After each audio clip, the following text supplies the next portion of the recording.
Hey. Hi. Hello. Welcome back, Misfits, and welcome back to a new episode. Today, we are continuing the testimony series. Yeah, we're still revisiting. Yes, exactly. You said, I was going to say that. We're revisiting again. Yeah, we're revisiting. Yeah, I was trying to think about another word, but I couldn't think of anything that's like revisiting. We're going back. Yeah, no. I don't know.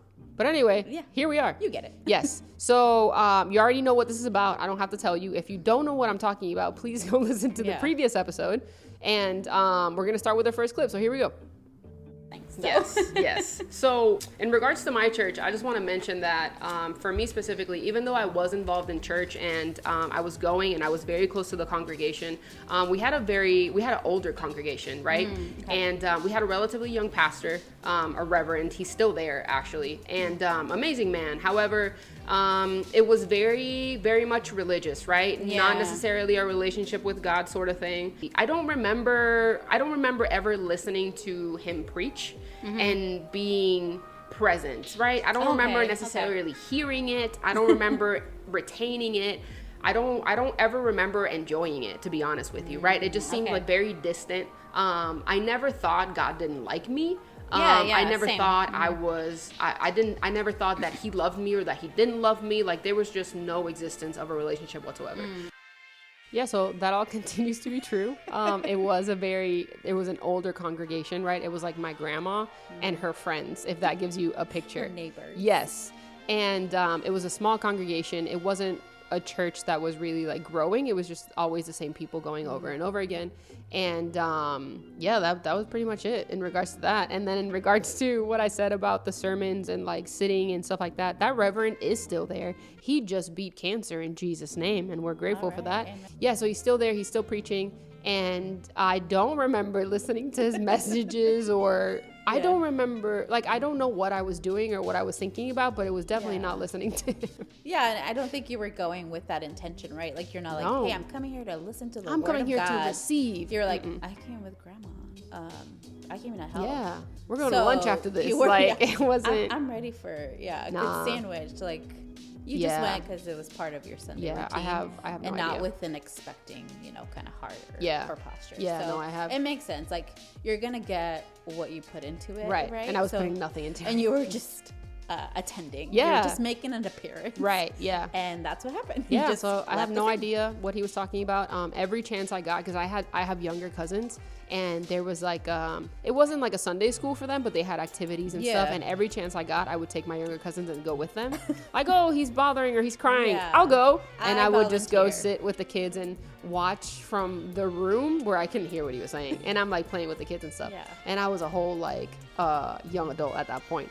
But I wasn't. You were probably receiving the same as if you were sitting down there. Yeah. No, I wasn't there. I wasn't there for the message. I didn't get it. I have no idea what this man said. And then to address what I said later about how I never thought that God like didn't like me or he was mad at me or anything like that. I don't think I had thoughts of God. You didn't have that image of. Like, no, I didn't think he was like an angry God, or I didn't think he was like love, or I didn't know that much about him to like. Yeah, he exists, and he's the one that I talk to when I need things. Yeah. And it's like a hotline. Yeah, it was 1-800 God. Operator. 1-800 Yeshua. I have a need. Yeah, and that was it. But I didn't have good or bad thoughts. It was just like, he exists, and that's all I know. Yeah. Yeah. And that's where I'll leave it. And that's that. Second clip. Here we go. I did do Sunday school when I was there, when I was, Sunday school age. But then when I became a teenager and then a young adult, I was attending out of my own free will. But it was more because I knew my grandma was there and she was setting everything up and she needed help. Yeah. And it was what you did on Sunday, I'm sure. It was what I did on Sunday, but also someone was going to get in my face if I didn't. I didn't want to disappoint anyone. I still wanted to, I don't know, I wanted to do my part as a good granddaughter and as a good child should. Yeah. Respect your elders, kids. So we already covered that. I was going for grandma because at one point I was getting there early to help her set up and open up the church and do all these things. I would count the offering and I would do all these things. And it wasn't about whether my mom or my dad were there. It was just like, it somehow, I don't know how, it became a thing where I just started arriving there early with her. And then that was just what I did to help her. So regardless if my parents came to church or not, I knew I had to be there because she needed help. And mind you, this woman is tough and she could have done it all by herself. So I didn't need to be there. It was more of God's plan sort of thing. But yeah, that's why I was there. You felt needed. Yeah. So you went along. Yeah, I feel the need. Yeah.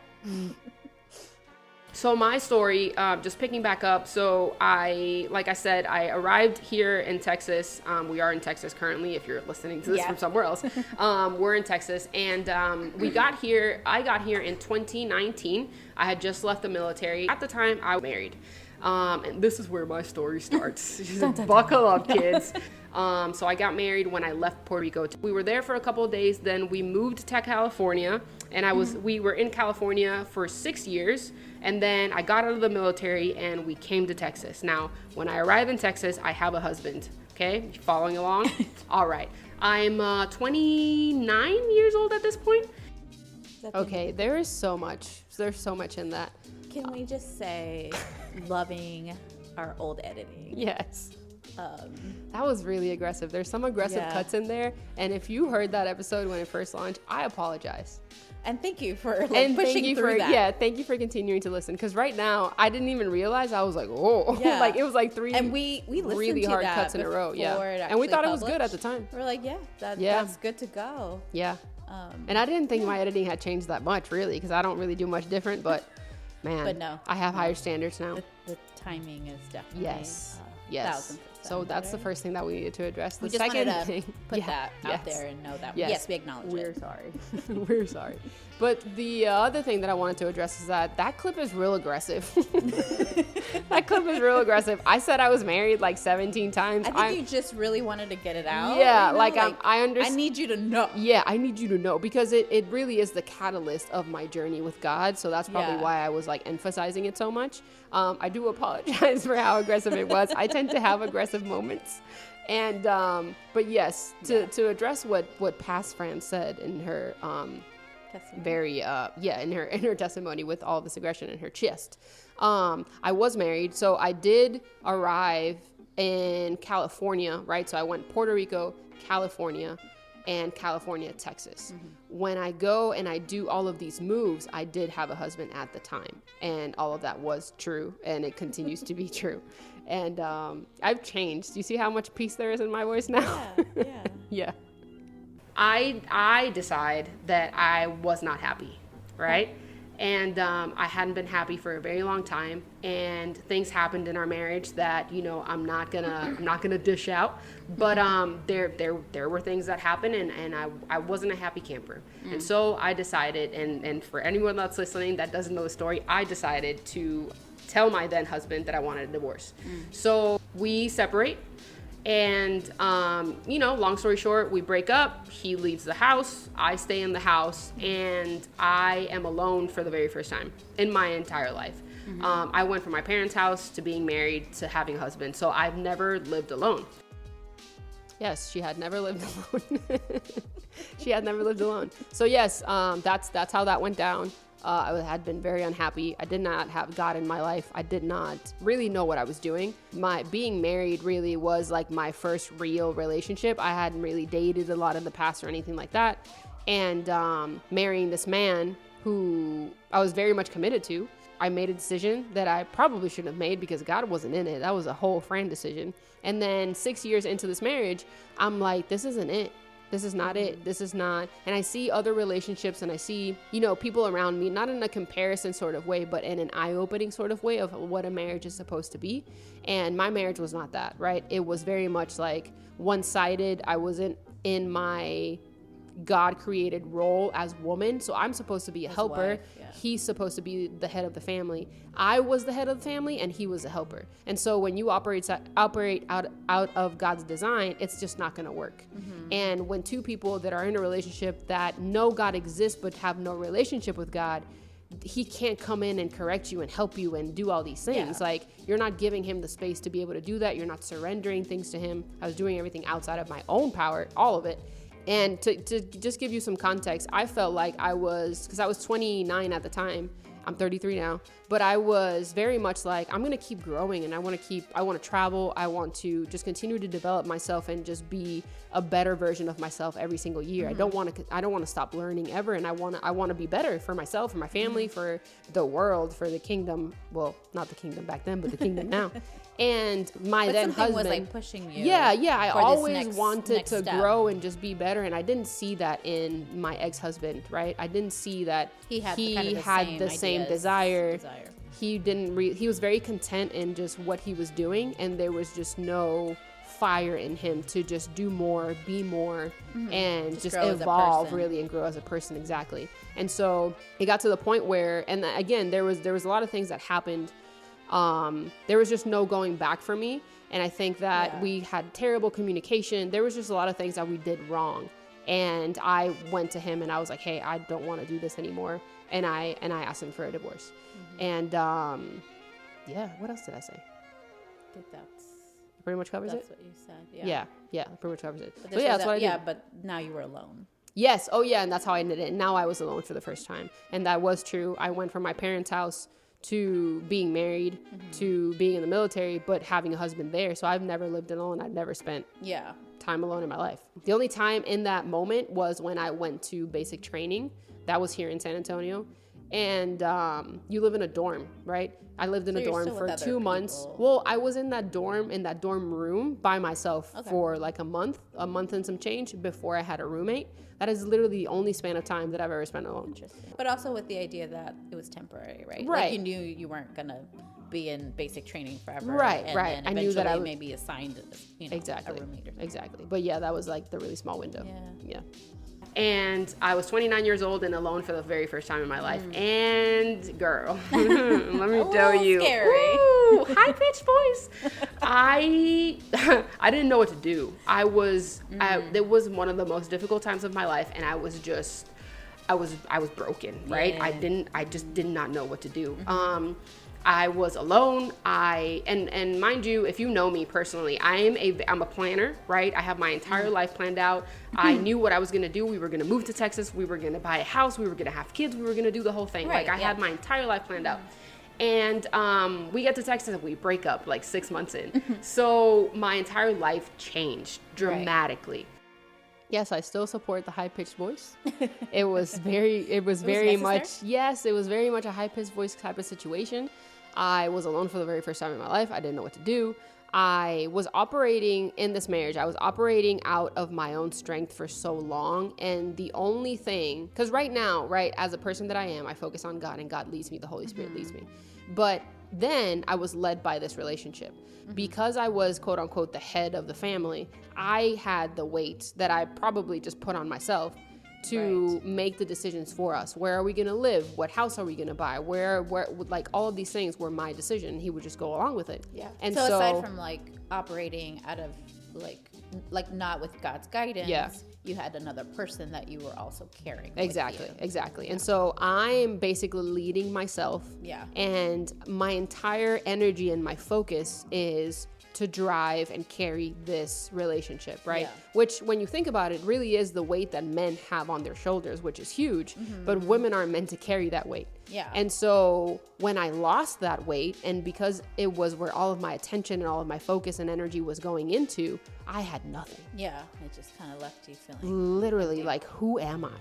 What do I do? And I'm alone. Yeah, I'm alone, and I don't have what I thought was my purpose. Yeah. Literally. And it's just like, okay. I was working towards this to build a life for this person and me, and now this person's out. So what is who am I? Like, what do I do? What's next? Yeah. What's happening? Yeah. It was a very scary point. But yeah, that's where I was. That's hence the high pitched voice. Yes. I just started doing what you do because you don't want to think about it. So I started going out. Hey, I started partying. Just a little distraction. And if you know me, you know I don't party. So you know that I was running from something. So I started going out.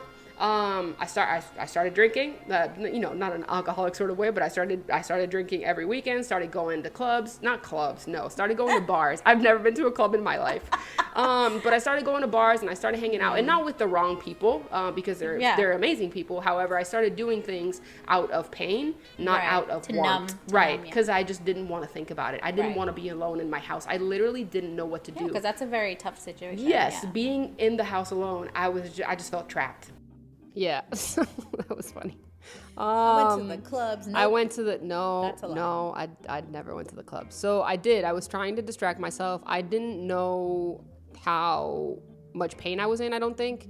And I didn't know how to process that. I didn't have people around me that I could talk to about it. I was so happy to be free from that relationship and to have that weight and just unhappiness and because I felt trapped, right? So now I feel free. I was so focused on that freedom that I didn't think about anything else. Yeah, like you didn't think about what was next. Right, or I didn't think about how I should go to therapy, or I should talk to someone, or I need to heal, or anything like that. I was just have some new friends. Yeah, this is exciting. You know what I mean? I can do whatever I want. And that's what happened. And I mean, it took a turn, right? But I started just going out with friends from work, and that's what they did. They just went to go drink and went to go to bars and stuff like that. So I went with them. So I just started going out and going out every weekend or something like that. And again, if you know me still, that's not something that I do. I don't enjoy doing that. Yeah. But I was just doing it out of I can be whoever I want now. Yeah, I can do whatever I want. I can try all this stuff that I've never done before, because I never really did that when I was in my teenage years or whatever, or my early 20s. And then I joined the military at 23. And so you can't really do that in the military. I mean, you can, but that's just not who I was. And it's something, I was married, right? So it's not something that I was interested in or could do at that time. Singles because you were single. And now I'm just yes, it's happening. Yeah. It's all happening. So yeah. And it was that's what you knew. The people around you, that's what they need to do. And exactly. So you're I just fell right into it. A distraction, and I need an outlet. Yeah. And, without having godly people around you, you went to who you did have around you. Hey, what are y'all doing this weekend? I don't have plans. What you gonna do? So, that's what you were influenced to do, or, encouraged to do. To numb the pain. Exactly. And this is the moment we're going to just come with the PSA of be careful who you surround yourself with, because when you're in pain, you need the right type of people around you to be hey, let's go talk and have some coffee. Right. Let me give you the number to my therapist. Right. You know what I mean? Let's not about this let's situation. Go get drunk or something. Yeah. Let's go to a hookah bar. No. Let's go to small group. Yeah, let's go to small group. Let's find community. Have you done Freedom yet? Hey, have you been? They actually have a Wednesday night service at my church. Yeah, come with me. Yeah, exactly. We have Saturday nights. Yes. So instead of the bar, you want to come to service. Mm-hmm. Yeah. Opportunities. Exactly. Now we know.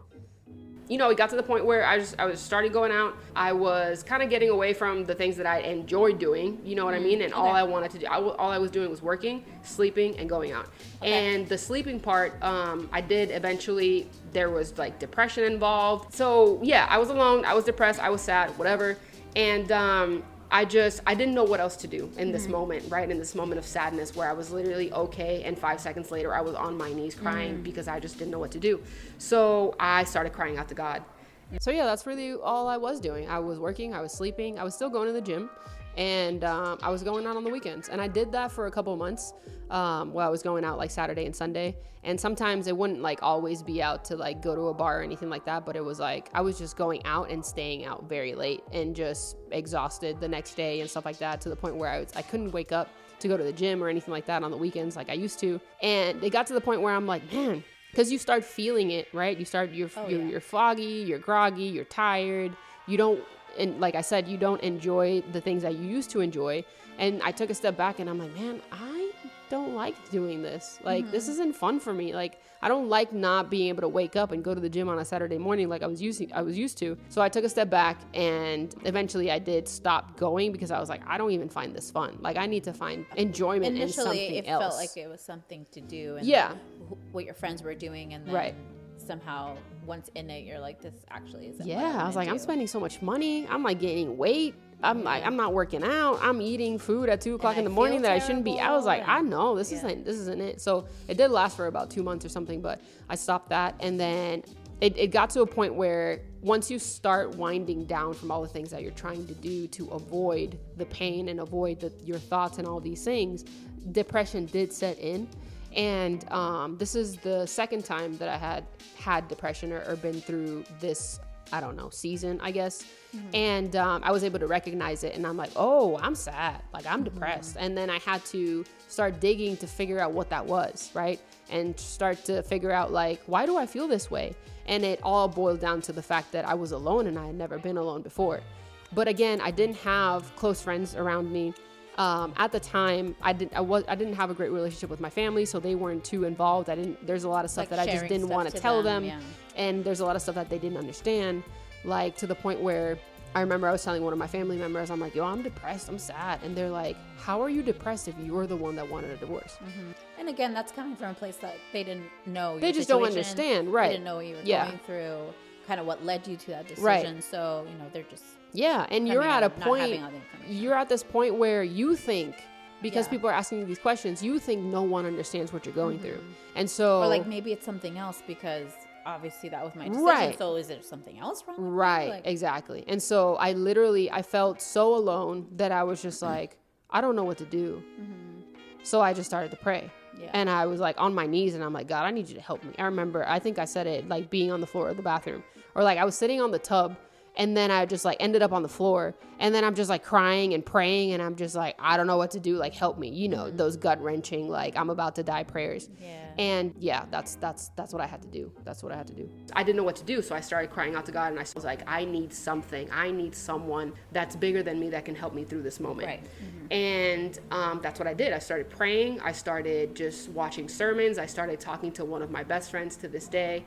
And I started reaching out to her, and I was just hurt. I was broken. As I got closer to God, God got closer to me, right? And I'll give you some Bible real quick. James 4:8, New International Version. It says, come near to God and he will come near to you. And that's how this works, right? You start crying out to God, and God is our Father. So he got closer to me. Yeah, that's what I did. I remember I started to pray, and I just started to cry out. I started to probably be led by the Holy Spirit at that point, which I probably didn't know what it was or what was happening, but I felt like a nudge to like get a Bible, right? And because I at some point in this episode, I mentioned like that's when I first started reading my Bible. I didn't even own a Bible, right? So I had to buy a Bible. So I started feeling this nudge of like getting to know God and leaning closer to him. And I'm like, how do you do that? And you may not have any relationship with God at all or know anything about God, but you do know the Bible exists, right? And I started feeling this nudge of like, you should read the Bible. And I'm like, okay. So I got a Bible, and I got my first Bible, trying to figure out how to read that, right? Started watching sermons, downloading like random Bible plans as to like, how do I start this, or like, what do I do? Because again, I didn't have anyone to ask really. And I started reaching out to this friend who I met in the military, and she's a very strong Christian, and just kind of talking to her and bouncing ideas off of her because I didn't know what to do. So she was kind of guiding me or whatever. She started sending me sermons and songs and stuff like that, and watching a lot of sermons on YouTube. Thank God for YouTube. So that's how I started to learn and get to know things and books and authors and pastors and concepts and principles and all this other stuff where the Bible starts making sense. And that's kind of how like my journey began. Yeah, but it's important to know, like, it just takes a small step. Yeah. For anybody. Literally. And it doesn't matter the situation, for you to just take a step of faith and just, like you read there, like, draw near and he's going to draw near. Right. So, a prayer in the bathroom that you had led you to reach out to a friend, to have an urge to buy a Bible, to listen to sermons, to now pivot, maybe the music you were listening to, or at least add more things that were positive, right? That were more God-centered. So yeah, it takes a small step. Yes. And God's a big God. You just gotta crack open that door, and he'll just go on in there like, I'm here. And not because God can't initiate, but he wants us to take that first step, and then he's just gonna swoop in and be like, I got you, girl. Exactly. And that he did. And things started getting better, right? Things started looking up. Of course, I was being intentional about my healing. I was trying to focus on important things. This is the first time, Yadi, this is the first time I cracked open my Bible, okay? Yeah. A homie had never opened her Bible in her life.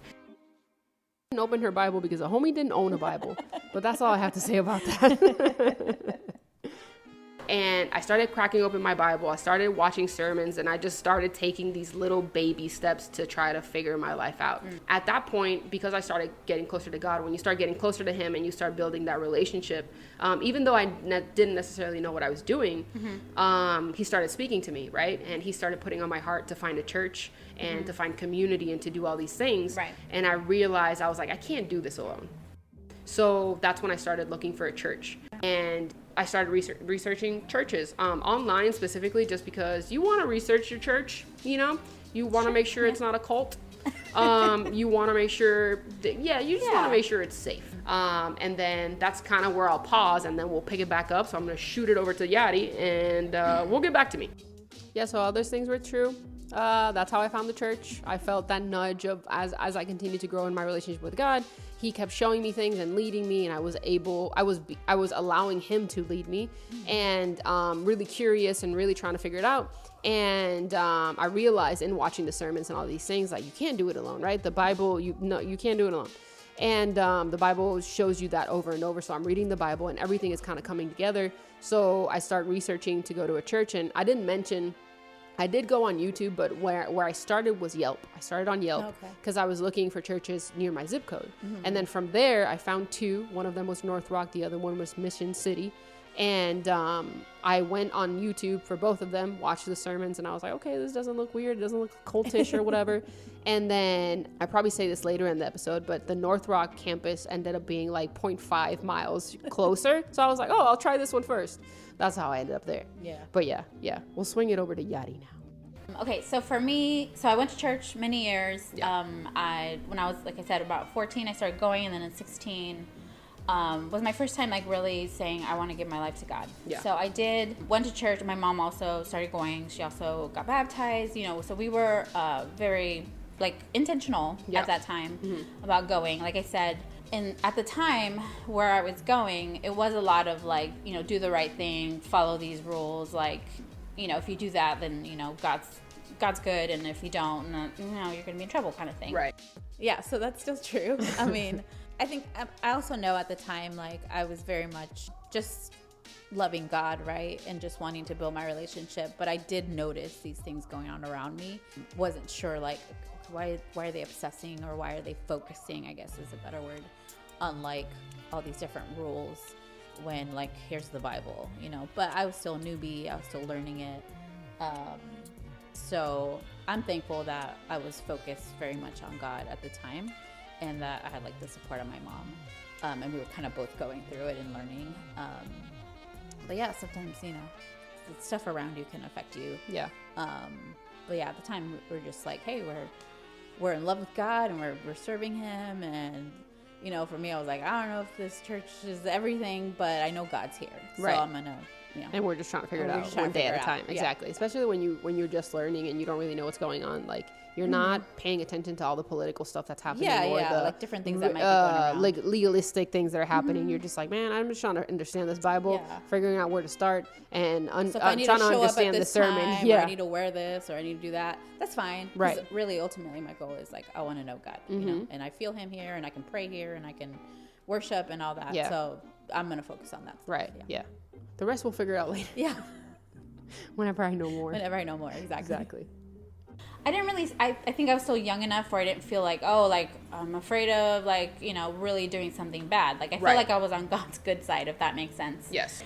She was on God's good side. I was just like, you know, reading the Bible and trying to be obedient and, you know, just participating. And so I didn't feel like I had, like, I didn't feel like the enemy was, like, trying to, like, get me to sin to steal, to kill, or to destroy you.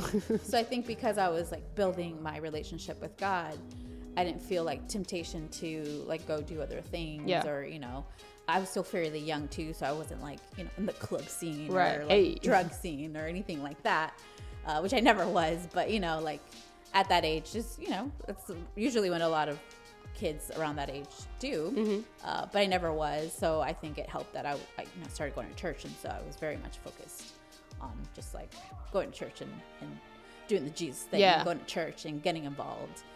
So we'll fast forward because I kind of lived that life for, I don't know, 10 years or so. Right. And it wasn't until I was like late 20s or something that I had continued to live like this. And I think somewhere along the way, I can't tell you exactly when, but somewhere along the way, I felt like just going to church, and when I read at church and like my little prayers that I would do, like that was enough. Yeah.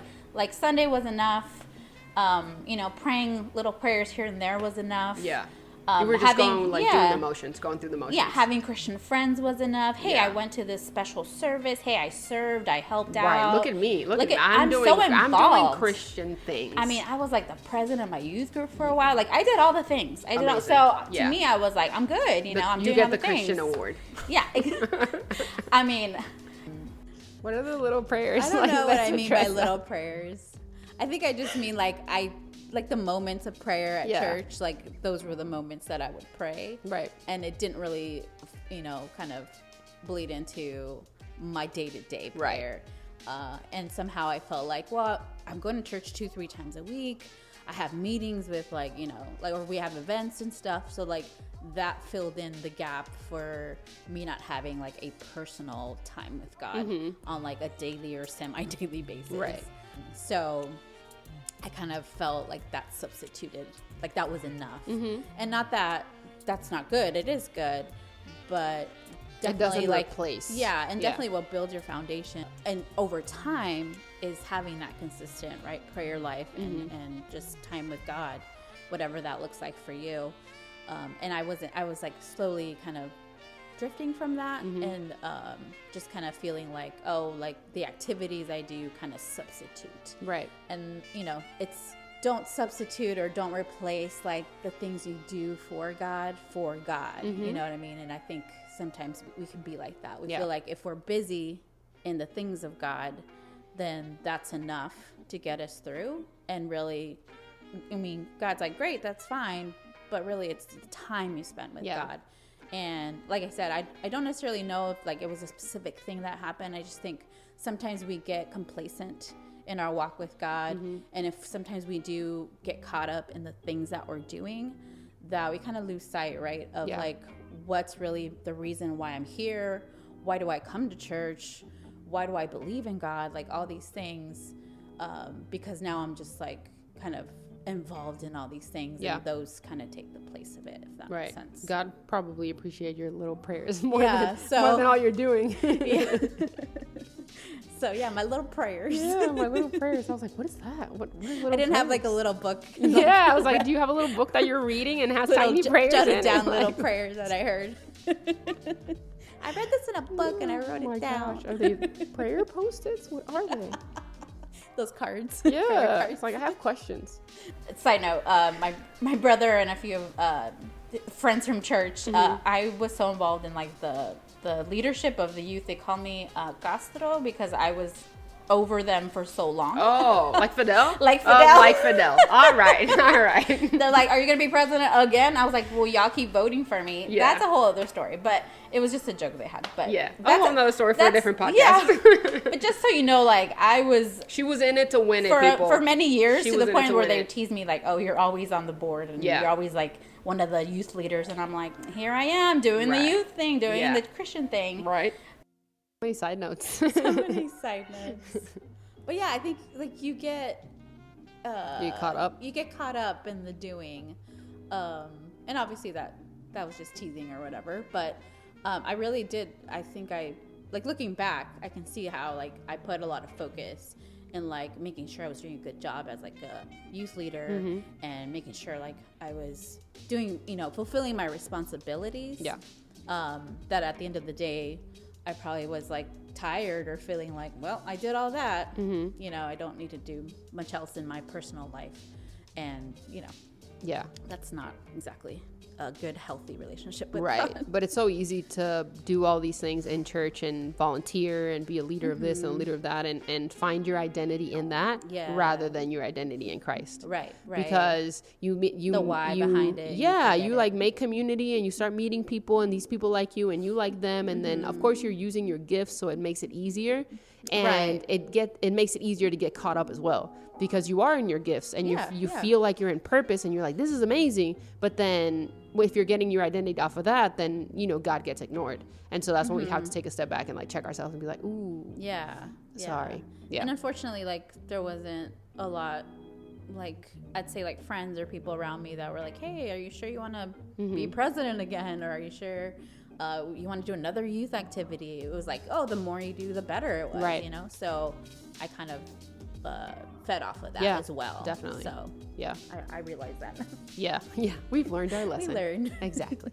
So we're going to leave this episode here. We hope that you enjoyed episode 2 of the Testimony Revisited. We hope that you enjoyed this episode, and we'll be back with another episode because this episode is long. Yeah. And we just want to react to the whole thing. So we'll be back next week. And as always, this is Fran. This is Yadi. We are the Midtown Misfits, and we will see you next week.